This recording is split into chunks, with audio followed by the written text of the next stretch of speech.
Hey guys, God told me to document all the testimonies and messages I got from God, so I want to be obedient, so I started to record all of them. I would like to start with my testimony, how I got rid of depression, how God saved me from this. And to give you a clear view, I started my childhood. I grew up in a Christian family, so I have no idea how I started to think about myself as someone who is not worthy, someone who is not good enough, who is just not like the other people, who cannot do enough to measure up with the others. And I don't know how I let these thoughts in, but actually if I think about it, I thought this way even in the kindergarten. I have no idea why. And when I was in school, people started to bully me, and I just ran away from people. I got completely closed. I didn't want to talk to anyone. I just bought an MP3 player and I listened to music all the time, just to avoid bumping into people. And yes, sometimes my schoolmates hit me on the aisle or kick me out of the queue, or things like that happen. And it gave me the picture that people are so evil, it's better if I don't talk to them at all. It's better if I just run away and hide away and have no connection with people. So that's what happened.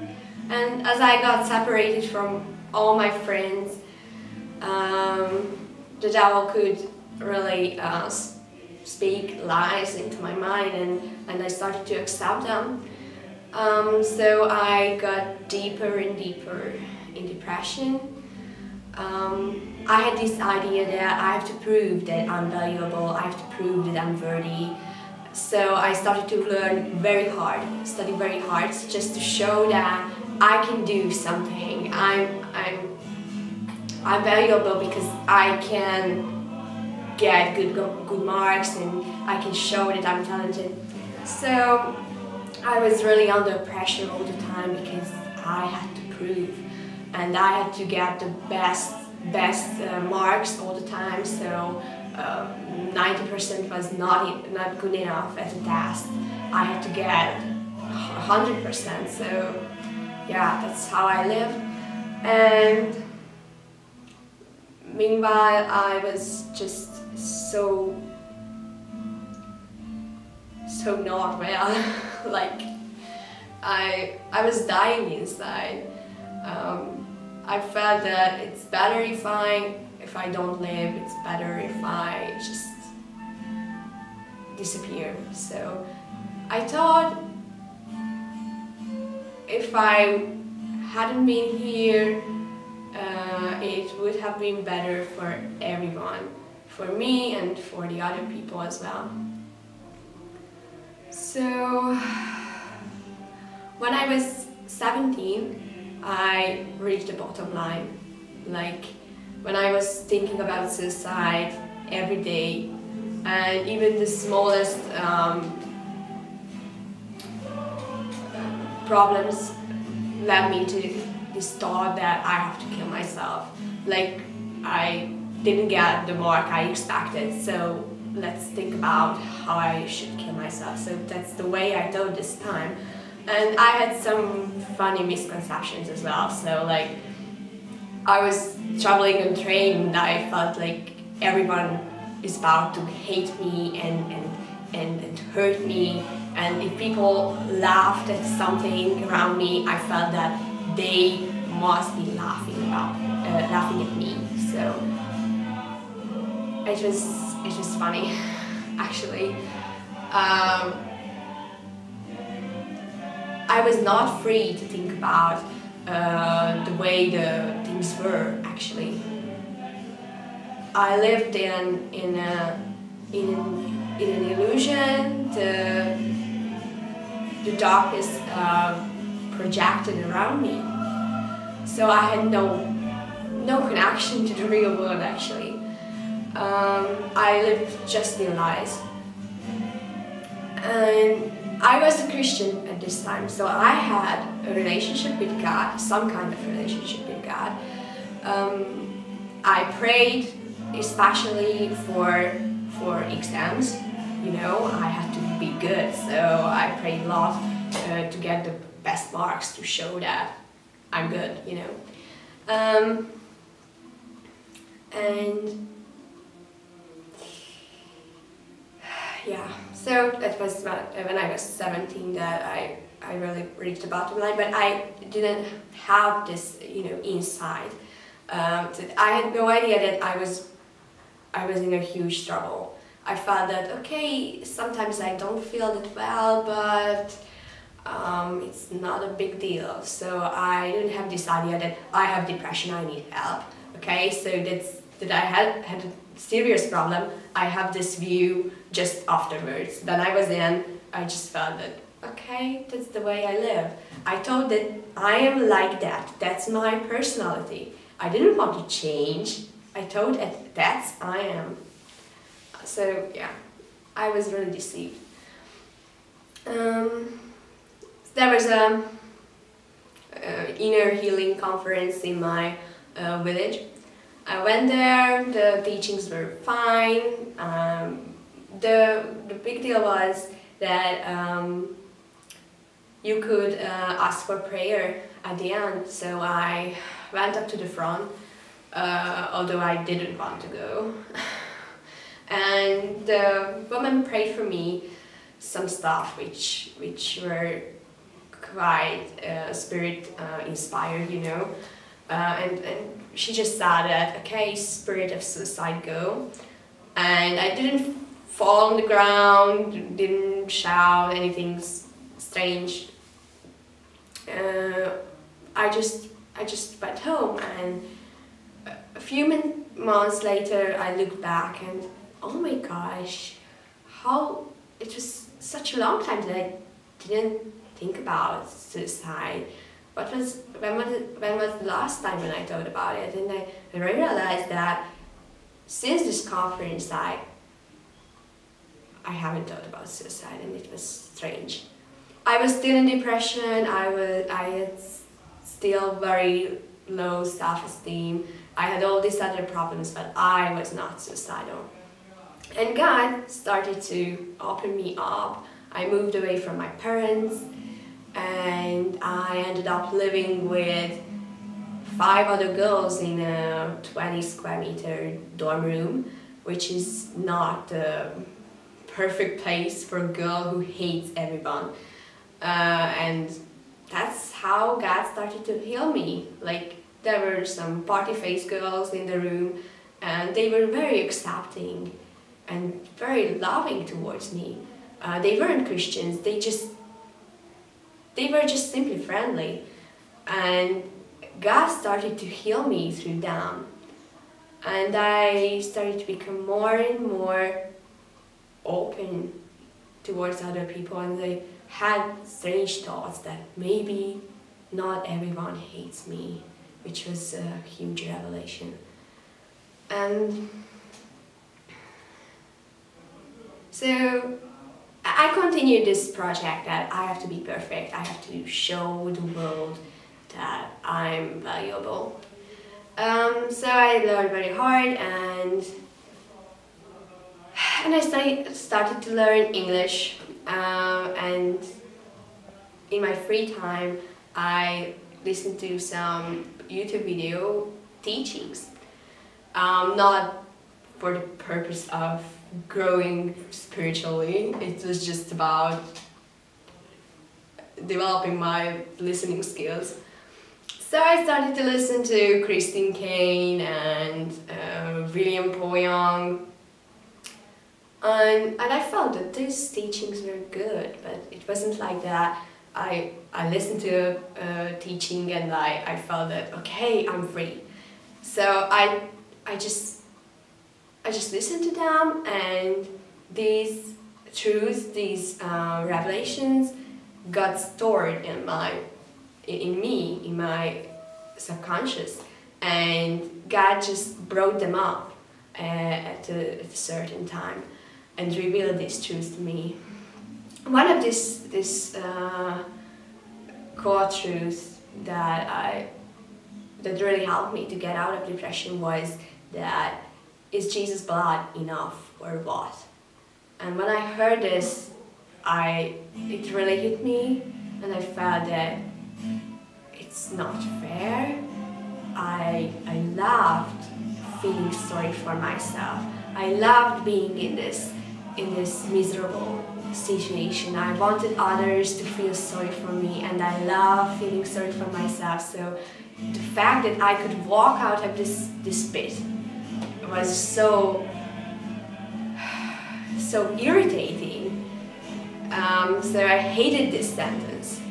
It meant that I could walk out, and so I felt really low about it.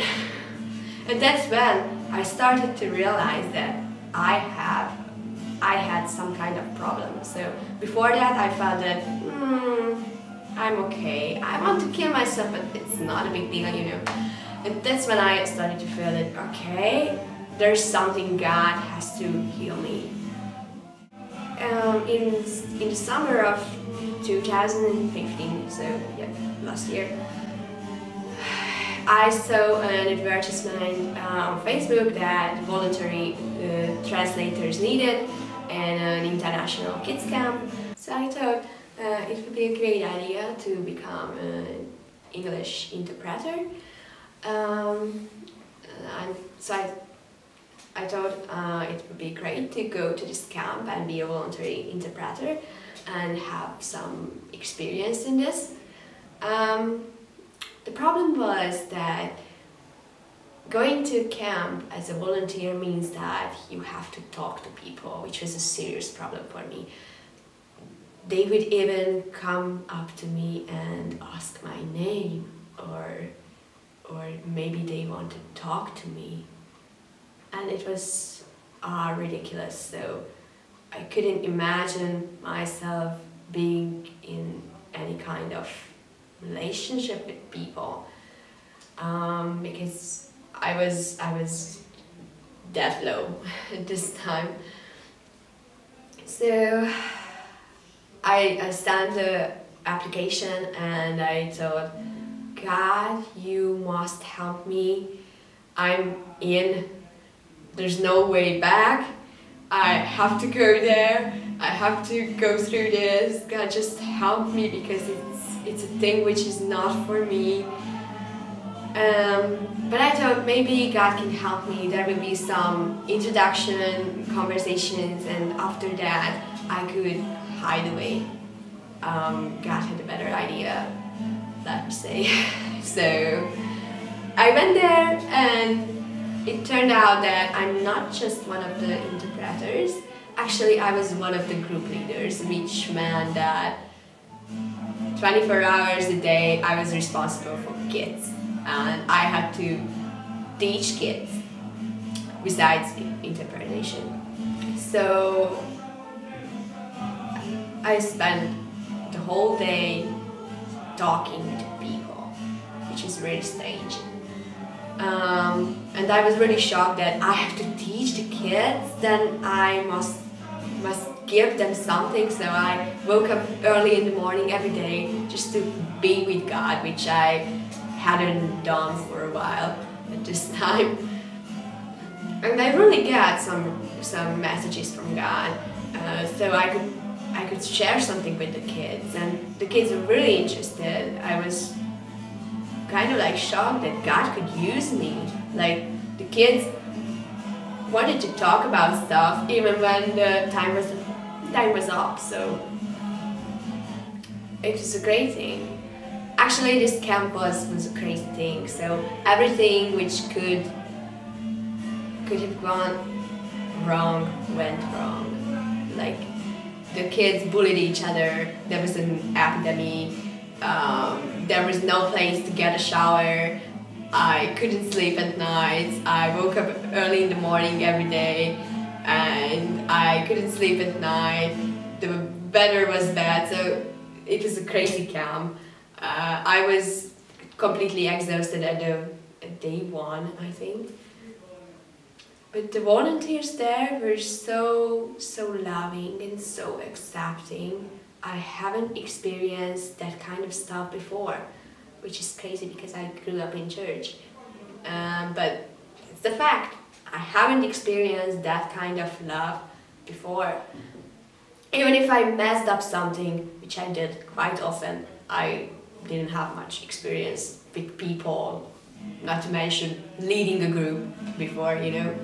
And I made mistakes, and they just told me that, okay, it's fine, we love you. And it really hit me that, okay, there are that kind of people as well.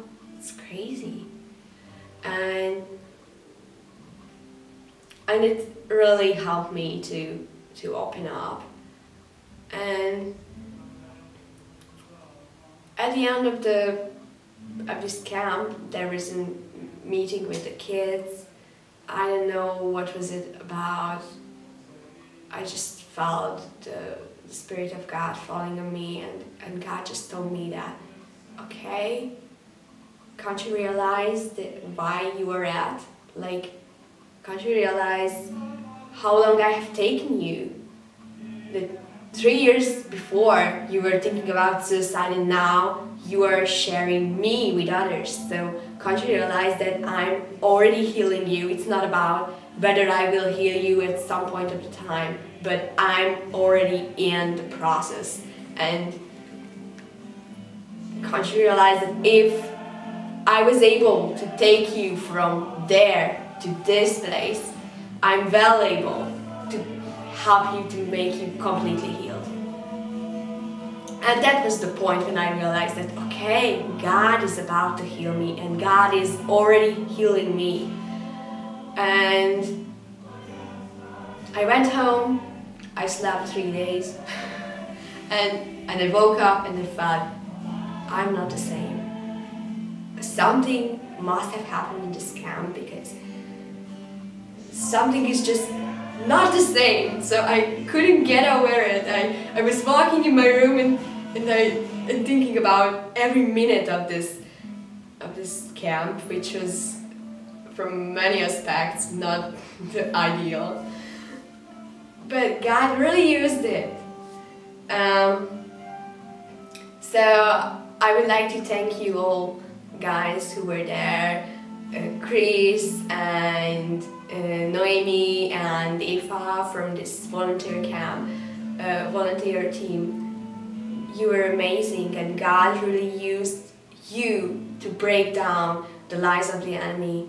Your love in your testimonies, especially yours, Noemi, really hit me. And so I just want to tell you that the way you treat people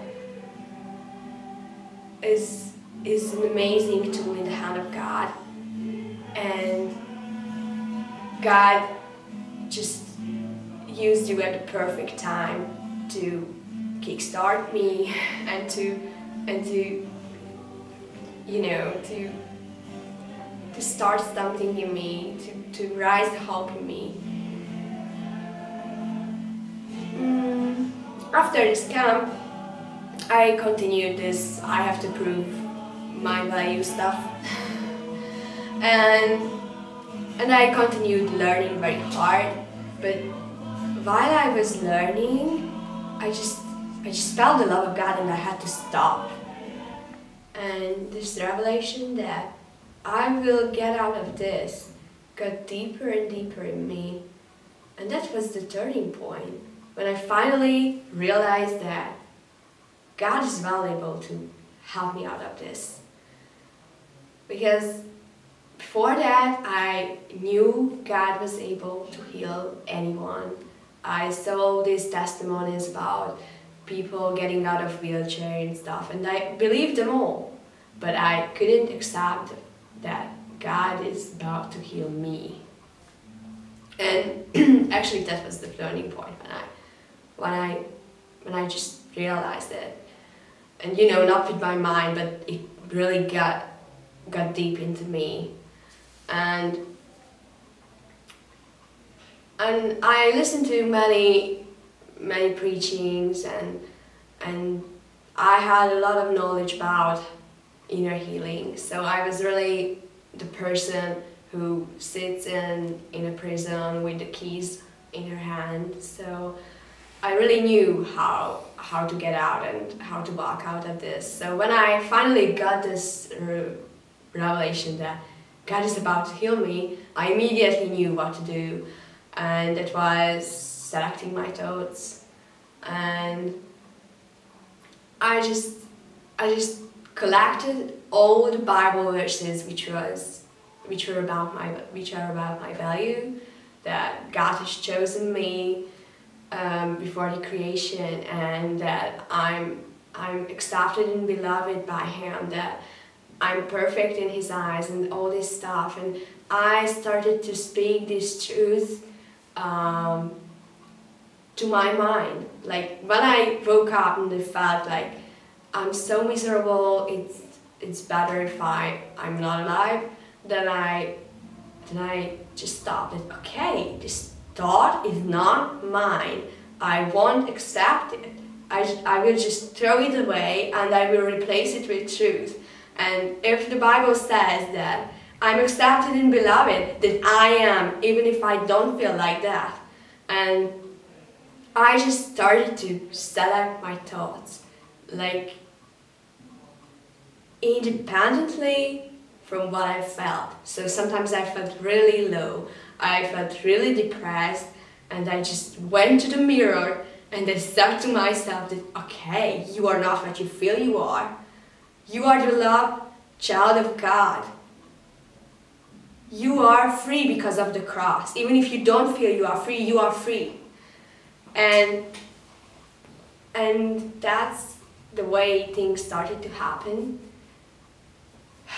Sometimes I had to do this every day, and it was not a method. It happened in a different way every time, but every time I felt a thought came into my mind which was not, positive, I just stopped there and I said that, okay, it's not mine. Before that I thought that all the thoughts are mine. And when I finally got this revelation that I have the right to throw them away, then freedom came. And of course it took months to feel the result of this process. So it wasn't like that I told the truth and it became revelation immediately. No. Sometimes I just told it and nothing happened, and I just hope that God is about to use this confession, these proclamations, and it was like that. So it was really the Holy Spirit who told me that, okay, it's just alright that you don't feel that free, that you, as you say you are. I'm working in you. And after that I started to look for situations I felt uncomfortable in, like going out with people and talking to people and have conversations and connect to people, just to act like as if I was free, because I knew I was really free, but I didn't feel like that. So I started to go to meetings and I joined Verhaas, which means upper room, and it's a youth organization, a youth event. It's a worship and prayer event. So I joined the volunteer team of this organization, and it was also crazy because, you know, if you are that unsociable that you don't even have one single friend, then it's not the best idea to start to help at the organization of an event. But God is quite creative in this thing, so He allowed me to get involved in it. And yeah, first I felt really bad that I can't do this, you know, because I didn't have any kind of contact with people for years due to my depression. And now I started to mix with people and go to the meetings of this voluntary volunteer team, and I felt really strange because, you know, everyone seemed to be so normal and so not like me, you know, and it was the time when I remember that I really felt lost, and I really felt, you know, my limitations. That every time I went to a meeting, I had to realize that what a damage these years of depression done to me. And I went up crying after every meeting that, okay, God, I just can't do this. Okay, can't you realize that I'm not able to communicate like a normal person, I'm not able to relate to people, and so on. But I knew God was about to do something, so I stayed. Every time I decided to leave this team, I finally decided to stay, and God started to speak to me, messages and prophecies, but I wasn't free to tell them. I was so afraid of everyone. And so I just stayed quiet, and I felt really depressed about this thing that, okay, God is already talking to me, but I'm not free to share them. And I just told God that, okay, God, here I am, just fill me with your spirit so much that I could break out of these things, that I could finally use the gifts you have given to me. And God took this prayer quite seriously. So at one of these meetings, when we were just together with the volunteers and praying, I just fell on the floor, crying and laughing and not knowing what I was doing, and I started to prophesy, and loud, very loud, like I was just the loudest of them all. But I didn't care. I finally reached a point when I didn't care what they thought of me. And it was a huge thing. And since then, God has turned my life upside down. So I can say that I'm really not the person I was before. And since then I had many turning points, like God gave me one, at least one every day. No, not every day, but quite often. And at this prayer event I started to pray for people, which is a huge thing, because when I joined this team I felt I'm not at the level of Christians who are able to pray for people, you know. And when I realized that I was in huge trouble, I told God that, okay, God, if you can heal me and if you want to heal me, And if I will be finally really free from this stuff, I will do everything and anything to destroy this lie of the hell.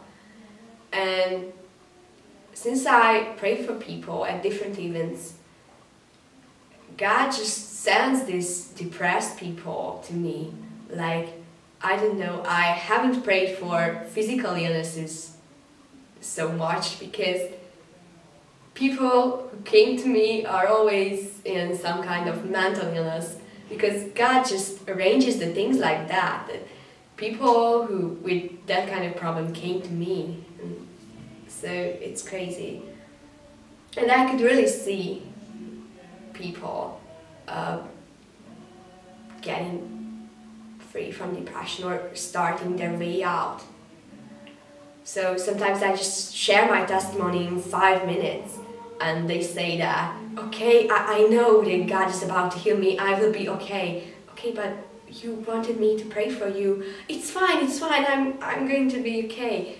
But I pray for you. Okay, but I know I will be alright.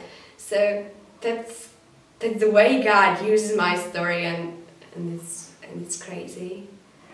And the last few months is just about swimming in the river of God. Like, God just does crazy things. I have so many testimonies that I can't even count them.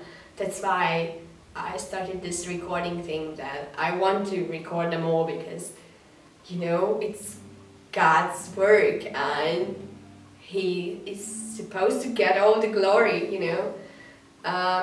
So I hope I could help you with my testimony, and probably I will make some more videos about how to select your thoughts and about some of the turning points of this story, because there are much more testimonies in it, so it is really the short version. So thank you for listening to my testimony, and hopefully we will see each other many more times. Bye.